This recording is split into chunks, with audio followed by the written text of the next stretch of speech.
மல்லி சீரியலில் இன்றைக்கி என்ன நடக்குது அப்படின்னு சொல்லிட்டு பார்த்தீங்கன்னா, கதிரேசன் வந்து விஜய்கிட்ட பேசிகிட்டு இருக்காரு. என்ன அப்படின்னு சொல்லிட்டு பார்த்தீங்கன்னா, நான் இதுக்கு முன்னாடியே சொல்லியிருக்கேன், நிறைய டைம் சொல்லிட்டேன். ஆனால் நீங்கள் அந்த டைம் எல்லாம் கேட்கவே இல்லை. இந்த டைம் நீங்கள் கண்டிப்பாக நான் சொல்கிறத கேட்கணும் அப்படின்னு சொல்லிட்டு கதிரேசன் வந்து சொல்லிட்டுருக்காரு.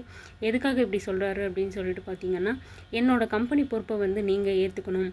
இதுக்கப்புறமும் நீங்கள் வெளியே வேலைக்கு போகிறது சரியில்லை.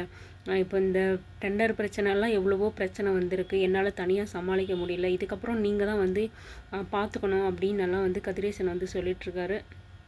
அது மட்டும் இல்லாமல் நீங்கள் பொறுப்பாக பார்த்தீங்கன்னா நான் என் பொண்ணோட இருப்பேன். என் பொண்ணு சீக்கிரமாக குணமாகறதுக்கு ஏதாவது ஒரு சான்ஸ் கிடைக்கும் அப்படின்னெல்லாம் வந்து கதிரேசன் வந்து சொல்லிகிட்ருக்காரு. ஆனால் வந்து விஜய் வந்து என்ன சொல்கிறாரு அப்படின்னு சொல்லிட்டு பார்த்தீங்கன்னா, நீங்கள் என்ன வேணாலும் சொல்லுங்கள், நான் செய்கிறேன்.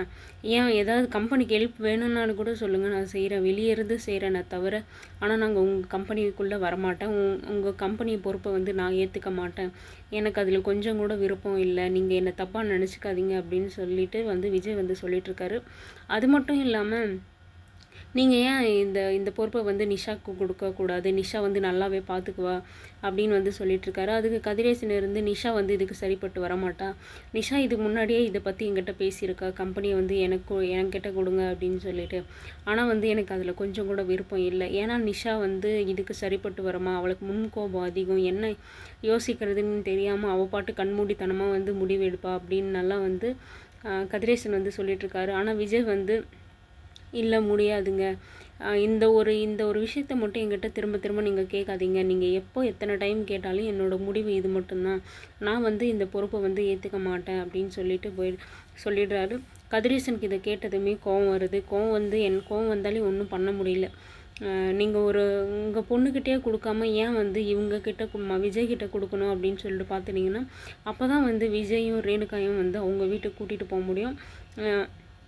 தன்னோட மாப்பிள்ளை வந்து என் கூட இருக்கணும், என்னோடய கம்பெனியை பார்த்துக்கணும், என் வீட்டில் இருக்கணும் அப்படின்றதெல்லாம் சரி. ஆனால் இங்கே மல்லியோட வாழ்க்கை வந்து கேள்விக்குறியாயிடும். மல்லியோட வாழ்க்கையை பற்றி இங்கே யாருக்குமே எதுவுமே கவலை கிடையாது. இப்போதைக்கு கதிரேசனுக்கு என்னென்னா, அவள் பொண்ணு நல்லா இருக்கணும், அவள் பொண்ணுக்கு தேவை விஜய் வந்து கூட இருக்கணும், தன் பொண்ணை பார்த்துக்கணும் அப்படின்றது மட்டும்தான் கதிரேசன். அதுக்காக தான் கதிரேசன் வந்து இந்த வீட்டுக்கே வந்திருக்காருன்றது விஷயம் வந்து நல்லாவே தெரியும். ஆனால் வந்து மல்லிக்கிட்ட நல்ல மாதிரியே நடிச்சிட்ருக்கான், மல்லி மேலே அக்கறை இருக்கிற மாதிரி நடிச்சிட்ருக்காங்க.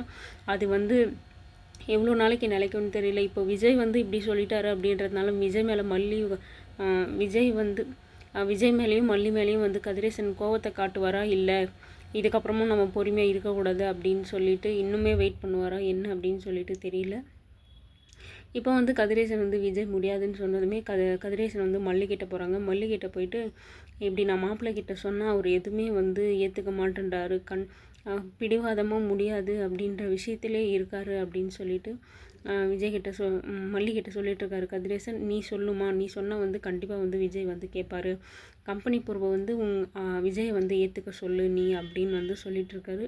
ஆனால் மல்லிகை வந்து இவர் ஏன் நம்மக்கிட்ட பேசுகிறாரு அப்படின்னு நல்லா யோசிச்சுட்டு, இது நான் சொன்னால் கரெக்டாக இருக்காது, அது அவரோட முடிவு, அவர் இஷ்டம்தான், எங்களுக்கு வந்து மற்றவங்களோட நீங்கள் சம்பாதிச்சு வச்ச சொத்து வந்து எங்களுக்கு தேவையில்ல அப்படின்ற மாதிரியெல்லாம் மல்லி வந்து பேசிகிட்டு இருக்காங்க. இப்படி மல்லி பேசும்போது கதிரேசன் வந்து வேறு என்ன யோசிப்பார், மல்லியும் முடியாதுன்றாரு, விஜயும் முடியாதுன்றாரு, ஏன் இவங்க நான் சொல்கிறதே கேட்கல அப்படின்றது வருத்தம் ஃபீல் பண்ணிவிட்டு மல்லிகிட்டே பேசிகிட்டு இருக்காரு. ஏன் மாப்பிள்ளை இப்படி சொன்னது எனக்கு ரொம்ப கஷ்டமாக இருக்குமா, நீயும் ஏன் இப்படி சொல்கிற அப்படின்னெல்லாம் வந்து பேசிகிட்டு இருக்காங்க.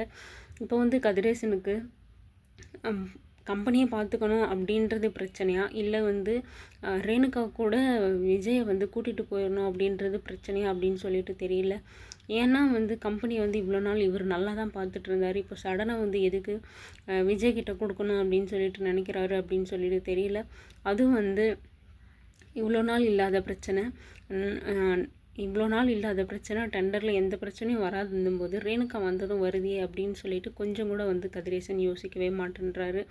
ஏன் அப்படின்னு சொல்லிட்டு பார்த்தீங்கன்னா, இப்போ ஃபுல்லாகவே வந்து ராஜேஸ்வரி மேலே தான் இவர் வந்து டவுட் வந்திருக்கு. இவ தான் வந்து இவ்வளோ நாள் எந்த பிரச்சனையும் இல்லை, எதிரியாக இருந்தோம், இப்போ வந்து அவளுக்கு நான் டெண்டரை கொடுக்குறேன் அப்படின்னு சொன்னதுனால, கொடுக்காம போனதுனால அவளும் வேணும்னு சொல்லிட்டு அவளும் வந்து ட்ரை பண்ணிகிட்ருக்கா. இதனால தான் இந்த பிரச்சனைனால தான் வந்து இவ தான் கடத்திருப்பான் அப்படின்றது தான் கதிரேசனுக்கு வந்து தோணுதே தவிர மற்றபடி வேறு எந்த ஆங்கிளுமே அவர் வந்து யோசிக்க மாட்டேன்றாரு. மல்லி வந்து ஒரு கொஷினை எடுத்து வைக்கிறாங்க. என்ன அப்படின்னா, இவ்வளோ நாளாக நீங்கள் இந்த ஃபீல்டில் இருக்கீங்க. நிஷாவை கடத்தி யாருமே இந்த மாதிரி பண்ணதில்லை. ஆனால் வந்து ரேணுகா அக்காவை கடத்துகிறாங்களே அப்படின்னா, இவங்க இப்படி இருக்கும்போது கூட நிஷாவை கடத்தாமல் இவங்கள கடத்துகிறாங்களே என்ன காரணம் அப்படின்னு சொல்லிட்டு கேட்டுட்ருக்காங்க. அப்போக்கும் வந்து கதிரேசனுக்கு ஒன்றுமே புரியல. இவ்வளோ தான் இருக்குமா, ரேணுகா தான் ஏதோ பண்ணுறா அப்படின்னலாம் வந்து எதுவுமே புரியவே இல்லை. திரும்ப திரும்ப அதே தான் சொல்லிகிட்ருக்காங்க. எனக்கு எதிரிங்க அதிகம், இந்த ஃபீல்டில் வந்து எதிரி அதிகம், அதுவும் எனக்கு கிடையக்கூடாதுன்னு நினைக்கிறது ரொம்ப பேர். அதில் யார் வேணால் என்ன வேணாலும் செஞ்சுருக்கலாம். அது மட்டும் இல்லாமல் இவள் இப்படி இருக்கான்றதுக்கு ஒரு ரீசனுக்காகவே கடத்திருக்கலாம். இவளால் எதுவும் பண்ண முடியாது அப்படின்னு. ரேணுகாவை கடத்தின வந்து ரேணுகாவால் எதுவும் பண்ண முடியாது, தப்பிக்கவும் முடியாது, யார்கிட்டையும் கான்டாக்ட் பண்ணி பேசவும் முடியாது அப்படின்றதுக்காகவும் கடத்திருக்கலாம் அப்படின்னு சொல்லி கதிரேசன் வந்து இப்படியே தான் சொல்லி பேசிகிட்டு இருக்காரே தவிர மல்லி சொல்ல வர்றதை புரிஞ்சுக்கவே மாட்டேன்றாங்க. மல்லி இதுக்கப்புறமும் எவ்வளோ ஓப்பனாக வந்து சொல்லி புரிய வைக்குவாங்க அப்படின்னு சொல்லிட்டு தெரியல. அது மட்டும் இல்லாமல் ரேணுகா வந்து திரும்ப வந்து விஜய்கிட்ட வந்து க்ளோஸ் ஆகிறதுக்கு ட்ரை பண்ணுறாங்க. ஏன் அப்படின்னு சொல்லிட்டு பார்த்தீங்கன்னா, ஏன்னா மல்லி வந்து திரும்பவும் வந்து ரேணுகாவை நோண்ட ஆரம்பிச்சிட்டாங்க. ரேணுகா என்னவா இருக்கும், யாராக இருக்கும் அப்படின்னு வந்து யோசித்து வீட்டுக்குள்ளே குழப்பத்தை உண்டாக்குறதுக்காக ஏகப்பட்ட கேள்வி கேட்டாங்க. ஆனால் வந்து யாருமே வந்து அது கொஞ்சம் கூட சந்தேகமாக யோசிக்கவே இல்லை. ஆனால் வந்து மல்லி வந்து இதோட விட போகிறது கிடையாது அப்படின்றது வந்து ரேணுகாவுக்கு நல்லாவே தெரியும். அதனால் வந்து விஜய்கிட்ட க்ளோஸ் ஆகணும் அப்படின்னு சொல்லிட்டு விஜய்கிட்ட வந்து எனக்கு கை வலிக்குது, எனக்கு கையை நீவி விடு அப்படின்னு சொல்லிட்டு வந்து பாசமாக பேசிகிட்டு இருக்காங்க. இதை வந்து விஜயும் வந்து எதுவும் யோசிக்காமல் கை அடிபட்டிருக்கு போல் அப்படின்னு சொல்லிட்டு கையை பிடிச்சி நீவி விட்டுட்ருக்காங்க.